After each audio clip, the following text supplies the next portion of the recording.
जय भाई हम के करा दुआ के ही हम के करी हे दुलड़वा अपनी बखरी बैठाय अपनी आंगन बैठाय के जे दीहे खोई छवा मोतिया अवरु 16 हो सिंगार के मोर दीहे रे खोई छवा खोई छा मोती और 16 हो सिंगार आदित्य भैया भेज ले खबरिया सुनो छठी बहिनी हमार आदित्य भैया भेज ले खबरिया सुनो छठी बहिनी हमार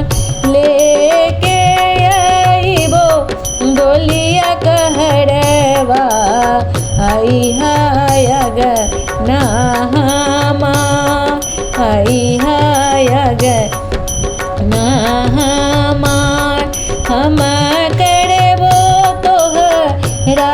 दुलड़वा अपना बखरी बैठाय अपन बखरी बैठाय अपन देहरी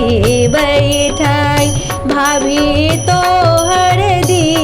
हे खोई छवा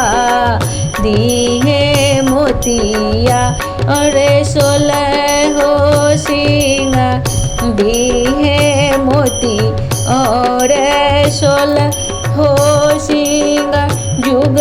जुग यीशु मोरया दीता भैया छठी बहनी दिले आशीर्वाद जुग जुग जियो मोरा सूरज भैया छठी बहनी दिह ले आशीष भाभी के बड़े सिर के सिंदूरवा गोदिया खेले जोड़े लाल गोदिया खेले जोड़े लाल अमर होके भाभी गोद के ललना छठी मैया दी है ले आशीष अमर होए भाई रे भतीजावा छठी मैया दी है ले आशीष रोवाली छठिया माई दुलड़ी आइले कार्तिक मास आ गइले कार्तिक मास आ गइले कार्तिक मास आ गइले कार्तिक